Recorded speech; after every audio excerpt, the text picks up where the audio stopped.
यदि केवल दवा खाने से लोग ठीक होते तो इस दुनिया में कोई बीमार नहीं होना चाहिए था। दुनिया में दवाई की फैक्ट्रियाँ बहुत, छोटे बड़े हॉस्पिटल बहुत सारे डॉक्टर्स भी हैं और छोटे छोटे केमिस्ट भी हैं, नेचुरोपैथी भी है, तब भी लोग बीमार हैं। क्यों? आप कितना भी अच्छा काम कर लीजिए तब भी आपको बुरा कहने वाले मिलेंगे। सोरेसिस में मैंने एक बड़ी कॉमन चीज़ देखी है।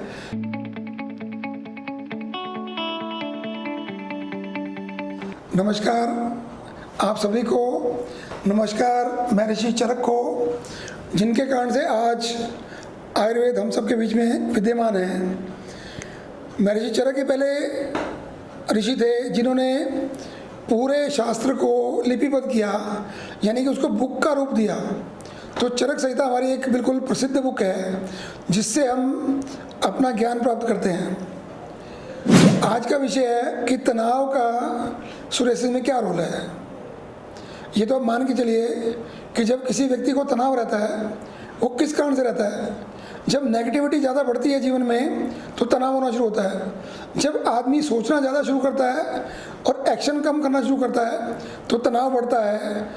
एक उदाहरण देकर समझाना चाहता हूँ कि मानो किसी व्यक्ति ने किसी दूसरे को कुछ कह दिया, कहने वाला तो सहज भाव से कह के उस बात से निकल के चला गया, उसको याद भी नहीं है कि उसने क्या कहा था, पर जिसने सुना उसने उस बात को मन पे लगा लिया कि उस व्यक्ति ने मुझे तो इतना बुरा कहा, ऐसे कहा, वैसे कहा, और वो सोचे जा रहा है। क्या सोचने से कोई रास्ता निकलेगा क्या? मानो सोरियासिस हो गई और आप सिर्फ सोच रहे हो कि कैसे ठीक होगी, मैंने तो नेट पे पढ़ लिया, मैंने तो सब लोगों से सुन लिया कि इसका कोई ट्रीटमेंट ही नहीं है। तो क्या ऐसा कहने से उसका ट्रीटमेंट हो जाएगा क्या? बहुत से लोगों ने यह भी कहा कि ट्रीटमेंट है, पर हमने किस बात को हैवी मान के चला कि जिन्होंने कहा था इसका ट्रीटमेंट नहीं है, उसी बात को हमने मन में रख लिया। पर जिन्होंने कहा कि हमारा ठीक हो गया, तो क्या उनकी बात को नहीं मानना चाहिए? क्योंकि जीवन में नेगेटिविटी बहुत है, कुछ पॉजिटिव सोचने के लिए है नहीं, कुछ पॉजिटिव करने के लिए है नहीं, तो जीवन में क्या हो रहा है? निराशा निराशा निराशा। वो तनाव एक कारण बनता है डिप्रेशन का, और डिप्रेशन कारण बनता है जीवन में नीचे गिरने का, अधोपतन का कारण बनता है। तो जब अधोपतन होगा तो ऊपर की उड़ान कैसे उड़ेगी? पर इस सारे में से एक पॉजिटिव चीज़ बताता हूँ कि जब डिप्रेशन ज़्यादा आता है और समुद्र में गहराई में जब हम ज़्यादा नीचे उतरते हैं तो कभी कभी मोती हाथ लगते हैं। इसको पॉजिटिव सेंस में लेके चलें कि फिर कुछ अच्छी सी बातें मन में आएंगी, जैसी अच्छी बातें मन में आई तुरंत उसको हम इम्प्लीमेंट करना शुरू करें। हम सिर्फ सोच रहे हैं कि डॉक्टर साहब का जाएंगे, ट्रीटमेंट लेंगे।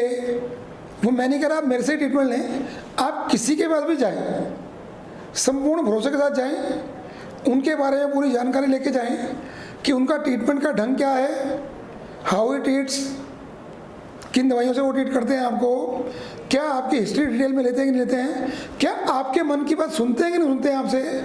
जब तक वो पूरी बातें आपके मन की निकलेंगी नहीं तब तक ट्रीटमेंट कैसे होगा। यदि केवल दवा खाने से लोग ठीक होते तो इस दुनिया में कोई बीमार नहीं होना चाहिए था। मैं बहुत कॉमन एक क्वेश्चन कहता हूँ सबको कि दुनिया में दवाई की फैक्ट्रियाँ बहुत, छोटे बड़े हॉस्पिटल बहुत भिन्न भिन्न पैथियों के डॉक्टर्स बहुत, चाहे वो एलोपैथी के हैं, आयुर्वेद के हैं, होम्योपैथी के हैं, यूनानी के हैं, नेचुरोपैथी के हैं, बहुत सारे डॉक्टर्स भी हैं और छोटे छोटे केमिस्ट भी हैं, नेचुरोपैथी भी है, तब भी लोग बीमार हैं। क्यों? क्योंकि चिकित्सक और डॉक्टर तो आपको सही सलाह दे रहा है, पर आप क्या कर रहे हैं? आप अपने जीवन में बदलाव लाना ही नहीं चाहते हैं। आप कई प्रोफेशनल स्ट्रेस में हैं, कहीं फैमिली के स्ट्रेस में हैं, कहीं दोस्तों के स्ट्रेस में हैं, कहीं फाइनेंशियल स्ट्रेस में हैं, कहीं सोशल स्टिग्मा में हैं, मतलब अनेक प्रकार के आपने तनाव के कारण ढूंढ लिए हैं। जीवन उन्मुक्त है, पक्षी की तरह आप अपना जीवन जिए अपनी तरह, लोगों को अपने पीछे लगाएं ना कि लोगों के पीछे लगे। आप कितना भी अच्छा काम कर लीजिए तब भी आपको बुरा कहने वाले मिलेंगे, और यदि बुरा करें तो बुरा कहेंगे ही कहेंगे, अच्छा करने के बाद भी बुरा कहने वाले मिलेंगे। आपने समाज के हित में बहुत काम किया, परिवार के लिए बहुत कुछ किया, तब भी वो बोलेंगे क्या किया जीवन में तुम्हारे लिए, आपने तो कुछ किया ही नहीं हमारे लिए।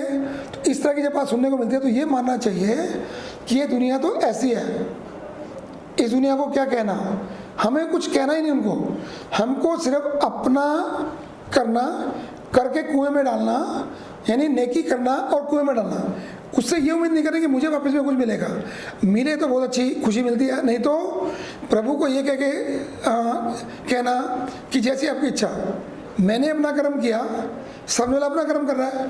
तो सुरेसिस में मैंने एक बड़ी कॉमन चीज़ देखी है कि जैसे ही पेशेंट टेंशन से बाहर निकलता है, उसी दिन से ही पेशेंट को स्किन पे रिलीफ मिलना शुरू होता है, और पेशेंट की स्किन एकदम जो स्केलिंग उतर रही होती है वो विद इन ए वीक कम होती है।